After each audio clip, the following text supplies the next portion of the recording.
Le premier dating, le premier rendez-vous amoureux est inoubliable. Non pas parce que c'est la première fois que vous vous rencontrez, que vous êtes à deux dans un cadre particulier, mais il est inoubliable ce premier rendez-vous si ce que vous faites ce jour est inoubliable. Bonsoir à tous, bonsoir à tous les anabloppeurs. Vous êtes au Saturday Night Talk où nous parlons de mariage, d'amour et de relations hommes-femmes. Je suis Benito Ngobaïsoukou, créateur d'Anablepo. Que vous soyez célibataire, que vous soyez fiancé, en concubinage, que vous soyez divorcé, veuf, veuve, les paroles, les enseignements, les encouragements du Saturday Night Talk vous sont destinés à tous, sans exception.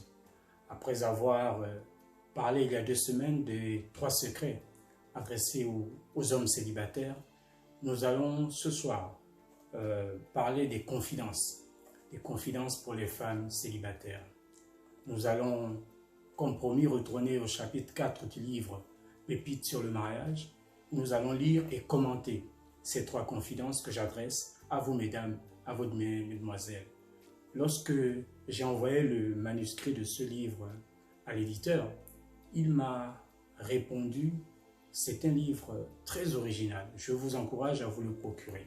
Alors nous allons au chapitre 4 intitulé « Aspirer au mariage ». Et nous allons à la page 89, nous allons lire 3 confidences de connexion pour les femmes célibataires.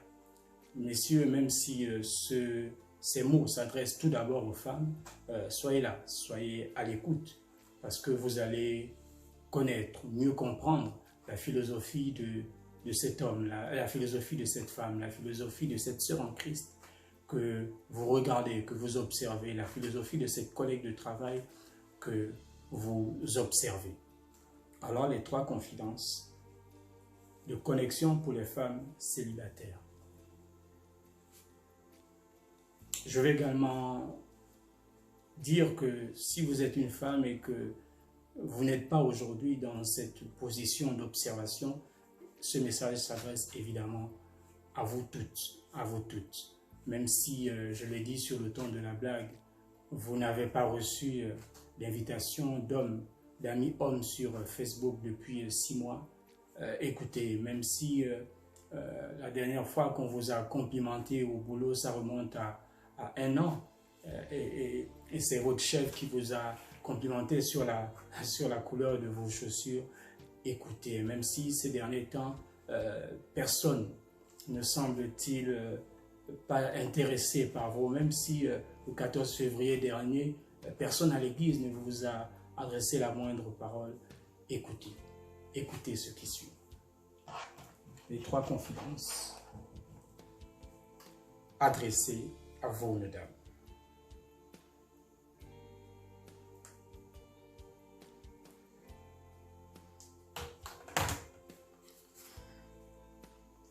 Mesdemoiselles, ne soyez pas impressionnés par le David qui se présente à vous. Il pourrait être beau, fort, riche, un chanteur exceptionnel, le fils du pasteur, etc. S'il n'a pas le caractère de Joseph, il ne saura pas fuir devant la tentation d'une autre femme, selon Genèse 39, 7, 12, mais se laissera séduire par elle, 2 Samuel 11, les versets 3 et 4. Oubliez-le vite, c'est un playboy, c'est même un faux boy. Je disais que mes propos s'adressent à vous toutes, mesdames. Comme dirait mon épouse, Dear Sis, ça s'adresse à vous toutes. Ça s'adresse à vous toutes parce que il y a, sans que vous le sachiez, un homme qui réfléchit, qui prie ou qui rêve de vous. Il y a un frère qui vous observe secrètement. Il y a un homme selon Dieu qui prie anonymement pour vous. Il y a un Adam que vous n'avez peut-être jamais vu, que vous n'avez peut-être jamais rencontré, mais qui est déjà en pourparlers avec Dieu pour vous, à votre sujet. Pourquoi? Parce qu'une partie de sa destinée se joue à votre niveau. Donc, d'après cette première confidence, on voit que ces mots se rapportent au discernement. Parfois, l'apparence ou la hâte de se marier nous empêche de vérifier si l'essentiel est réuni en l'aide que nous rencontrons. Nous sommes pressés, nous avons hâte de nous marier et nous oublions l'essentiel. Vous avez déjà probablement rencontré un David.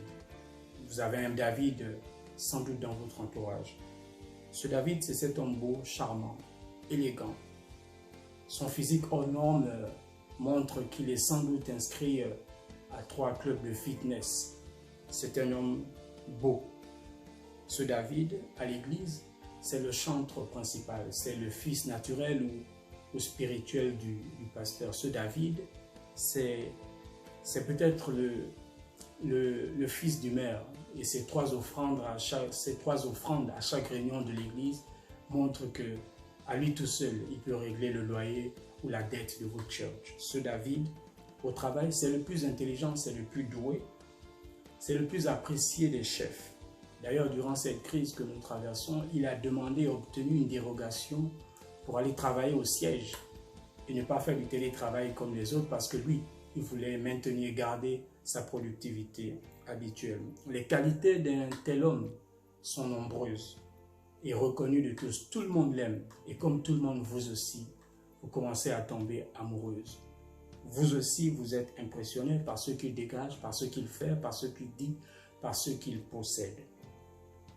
Sauf que vous ne savez pas que ce même David, dont les qualités sont nombreuses et reconnues, c'est un homme qui sort avec la réceptionniste de son entreprise. C'est d'ailleurs pour ça qu'il veut aller au siège et ne pas faire le télétravail à la maison. Ce David entretient une relation intime avec une chantre de l'église.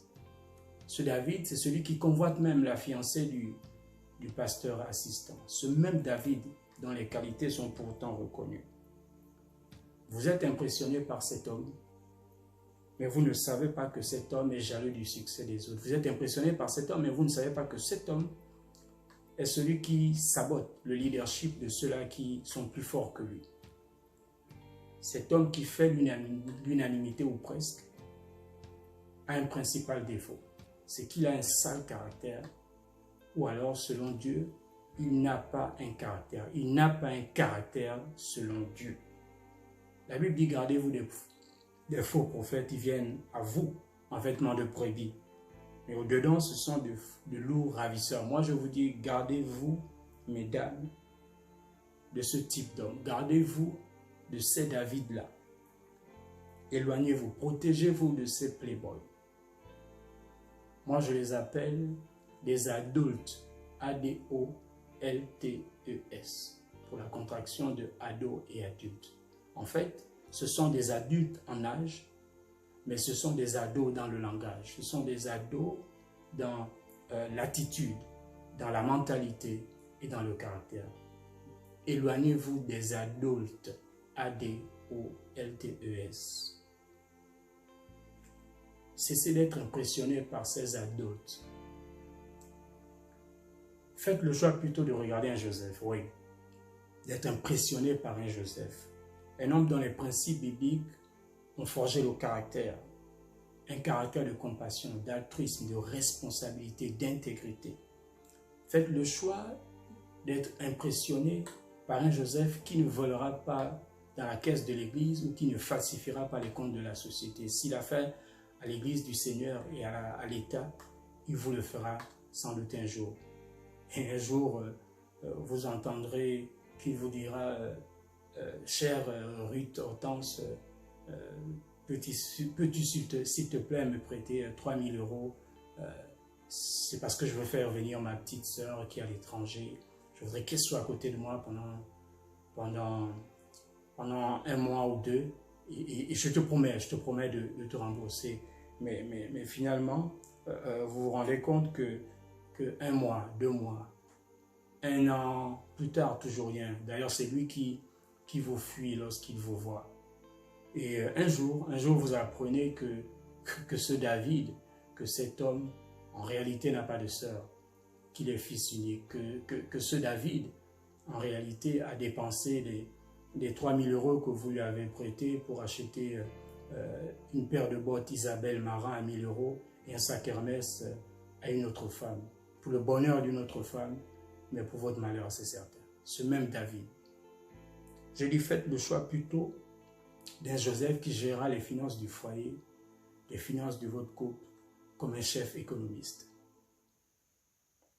Faites le choix plutôt d'un Joseph qui, au moment où vous allez peut-être flancher, vous allez peut-être faiblir dans votre chair, succomber à la tentation un samedi soir, lui, il va vous dire, non, ma soeur, non, Ruth Hortense, ne faisons pas cela, cela n'est pas juste devant Dieu. Et si vous insistez, il courra le 100 mètres, et comme l'a fait Joseph devant Lady Potiphar. Voyez-vous, chaque dating, chaque rendez-vous amoureux a ses règles, et c'est à vous deux de fixer ces règles. Certaines de ces règles devront être écrites, devront être explicites, pardon, mais je ne vous demande pas de faire comme Sheldon Cooper et Amy Farrah Fowler dans la série Big Bang Theory, pour ceux qui la connaissent. Non, certaines devront être explicites, mais vous en parlez simplement, et d'autres seront implicites. En fait, il y a des choses que vous savez, sans le dire, vous savez que vous n'avez pas le droit de vous embrasser sur les lèvres parce que vous n'êtes pas marié. Bref, ne soyez pas seulement impressionné par ce que vous voyez avec vos yeux, mais soyez davantage impressionné par les 3 C. Les 3 C que Dieu regarde. Le caractère, le cœur et le Christ qui est à l'intérieur de cet homme. Je vous fais confiance pour cela. Confidence numéro 2. Mesdemoiselles, au cours de vos conversations, si le monsieur en a assez de vous écouter, c'est mauvais signe. S'il n'a pas de geste attentionné envers vous, c'est mauvais signe. Si son langage n'est pas équilibré, parlant à la fois des choses terrestres et des choses spirituelles, c'est mauvais signe.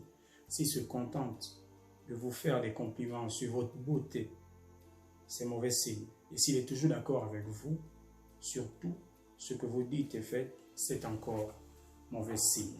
Ouais, c'est mauvais signe. C'est mauvais signe. Lorsque vous avez rencontré un homme et que vous êtes accordé pour une période au cours de laquelle vous allez davantage vous observer, en fait, vos paroles et vos actions vont être observées l'un par l'autre et vice-versa.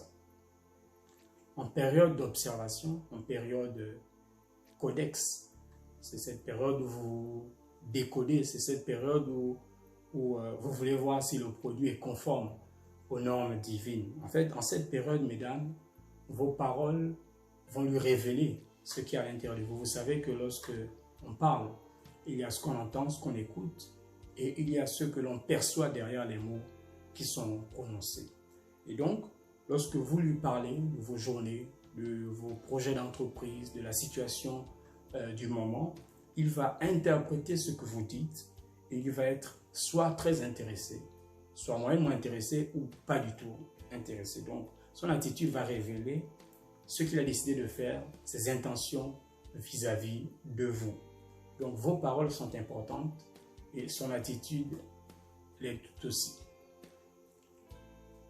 Mesdames, la meilleure manière de vous connaître et de vous comprendre, c'est de vous écouter.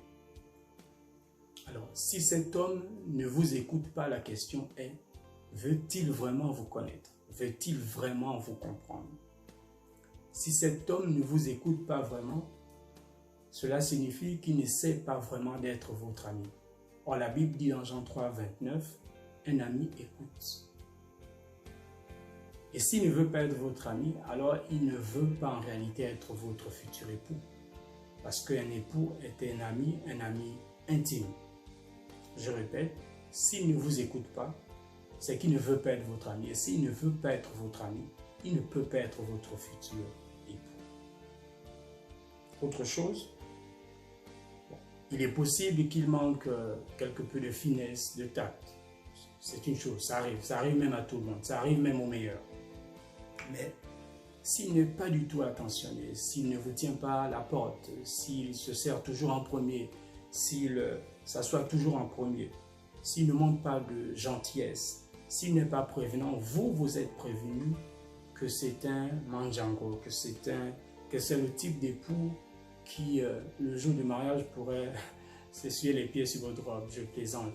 Mais c'est le type d'époux qui, le soir de la nuit des noces, en entrant dans la chambre, pourrait vous demander de le porter, à l'inverse de ce que font les hommes qui portent leur épouse. Je plaisante, mais vous voyez ce que je veux dire. Cet homme est-il attentionné? Le langage. Son langage est-il équilibré? S'il ne vous parle que du ciel, de l'enlèvement, s'il ne vous parle que des écrits apocryphes, sans jamais vous parler du pays où il veut vivre, sans jamais vous parler de ses projets terrestres, de prospérité matérielle, de projets financiers, je dis que c'est mauvais signe. Vous êtes peut-être tombé sur un Essénien. Vous savez, les Esséniens, ce sont ceux qui, à une époque, comme les pharisiens et les sadducéens, il y a 2000 ans, avaient fait le buzz. C'était ces hommes qui vivaient de manière ascète. Ce sont ces hommes qui volontairement se faisaient pauvres, éloignés de la société et des choses de ce monde. Est-il un Essénien, celui que vous fréquentez aujourd'hui? Est-ce qu'il ne vous parle que des choses spirituelles, que des choses d'après? Il ne vous parle jamais des choses de ce monde. Il ne vous parle jamais du restaurant sur les Champs-Élysées. Pas de réseaux sociaux, pas de compte épargne pour les enfants, pas de voyage dans les îles Maldives ou à Madère au Portugal. Est-il un Essénien? A-t-il un langage déséquilibré ou non? De la même manière, au contraire, à l'inverse, est-ce que c'est un homme très charnel qui ne vous parle que des plaisirs de ce monde, qui ne vous parle que du manger, du boire, du vêtir, et jamais des choses spirituelles, jamais des choses d'en haut? Il faut que ce soit un homme qui ait un langage équilibré. S'il vous complimente toujours sur votre beauté et qu'il est toujours d'accord avec vous, dites merci parce qu'il vous complimente, mais demandez lui aussi son avis sur votre être intérieur, sur vos convictions, sur les choses de la vie dans tel ou tel domaine. On dit qu'il vaut mieux une vérité qui blesse qu'un mensonge qui réjouit. Il faut que vous soyez vrai. Un couple qui, surtout au début de la relation, est d'accord sur tout, c'est mauvais signe. Qui n'aborde que des sujets complaisants, c'est mauvais signe. C'est un couple qui se ment à lui-même, c'est un couple qui se trompe et qui manque réellement d'authenticité. C'est normal d'avoir des divergences, notamment au début. Et cette période de codex doit traduire, convertir ces divergences en convergence. C'est ça l'objectif. Mais être d'accord sur tout, ça cache quelque chose. La formule pour certains couples en ce moment, certains couples que la crise a séparés, c'est loin des yeux mais près du cœur. Loin des yeux mais près du cœur. Mais si en période d'observation, en période de codex, vous avez l'impression que c'est plutôt près des yeux mais loin du cœur, alors arrêtez-vous.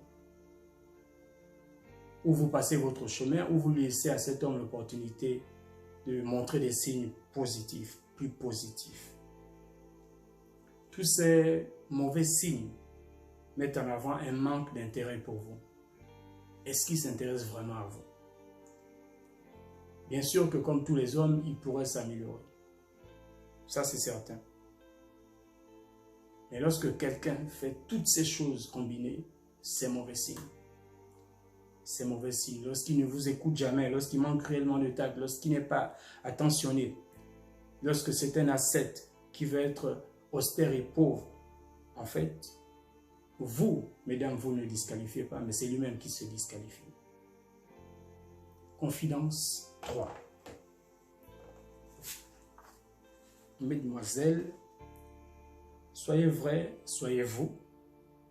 Vous n'avez pas besoin de tomber dans le m'as-tu vu, la compétition avec une autre ou la vulgarité. Vous déverrouillez le cœur de cet homme. Ce que vous lui montrez pourrait attirer son regard, mais pourrait ne pas attirer son cœur. Or, son cœur vaut mieux que 1000 regards. Belle phrase. Son cœur vaut mieux que 1000 regards. Il est important de rester soi-même, tout en mettant des paillettes dans sa relation, mais il faut rester vrai. On peut être attirante et gracieuse sans être vulgaire. Soyez vrai, soyez authentique, soyez vous-même. S'il y a des choses à changer, ne dites pas non, je ne vais pas changer pour un homme. Non, vous changez pour vous et vous changez pour votre futur époux. Le changement et la transformation font partie de la vie. Donc s'il faut changer, vous devez changer. Mais soyez vrai, soyez vous-même. Quant au m'as-tu vu, j'ai dit tout à l'heure que vous devez mettre la priorité sur ce qu'il y a dans le cœur de cet homme. De la même manière, si c'est un homme de destinée, lui aussi mettra la priorité sur ce qu'il y a dans votre cœur.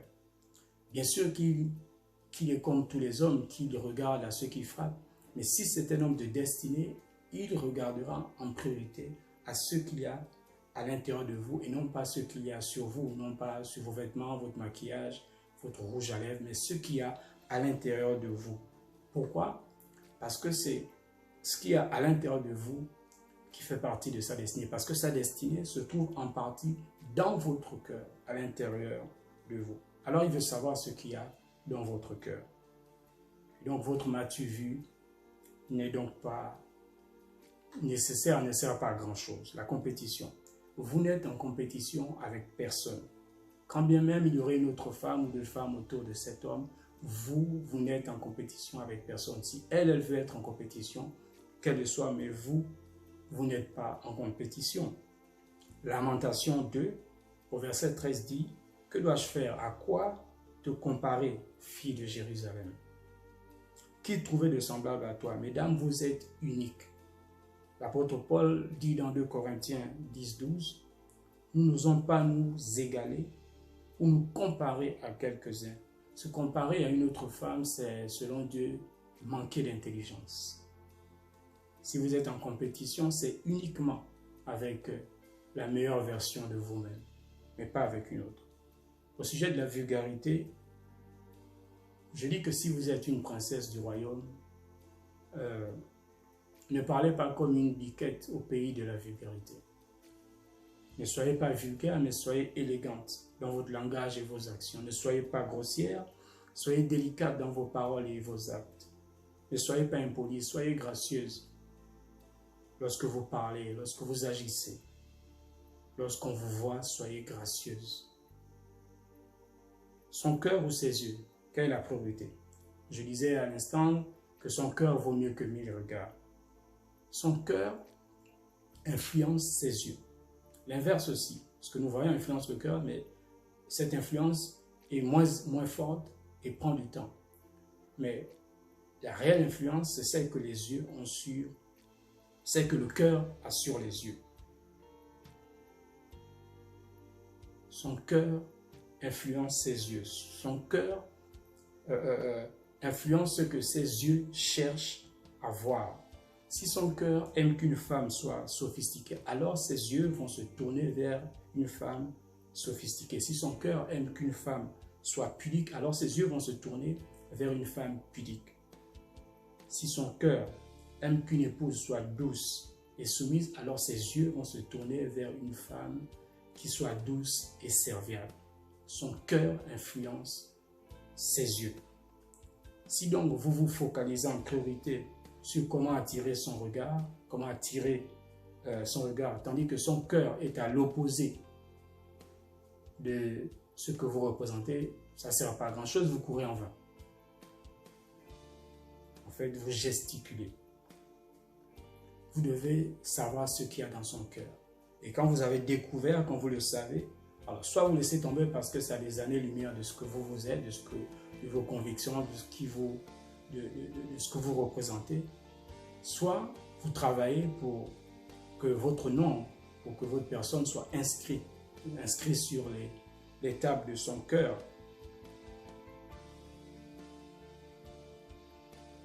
Lorsque votre nom, lorsque vous êtes inscrit sur les tables de son cœur, lorsque ce que vous êtes correspond à ce qui est inscrit sur les tables de son cœur, alors il pensera à vous, il voudra vous voir, il cherchera à vous voir. Il pensera à vous-même en présence d'une autre, en présence de celle qui est en compétition avec vous. Et comment déverrouiller son cœur pour savoir ce qui s'y trouve? Deux choses, par l'observation de vos yeux physiques et par le discernement de vos yeux spirituels. Père, je te bénis pour ces paroles, pour ces sagesses. Seigneur Dieu, je crois qu'une femme a écouté, je crois qu'une princesse de l'Éternel a écouté et reçoit la sagesse dont elle a besoin pour entrer dans un mariage heureux. Merci pour ces hommes, Seigneur Dieu, pour ces David que tu transformes en Joseph à la gloire de ton nom. Je te prie pour tous célibataires, fiancés et couples, que ta grâce soit sur eux, dans le nom de Jésus-Christ. Voilà, samedi prochain, nous allons avoir un Saturday Night Talk normal et il faut que vous soyez là. Le thème du prochain Saturday Night Talk, c'est la poudre de perlimpinpin du mariage. La poudre de perlimpinpin du mariage. Je vous parlerai des conseils, des remèdes qui sont donnés pour obtenir un mariage heureux, mais qui en réalité sont de mauvais remèdes. Je suis Benito et je vous dis peace and joy. Nous sommes samedi et samedi, tout n'est pas permis.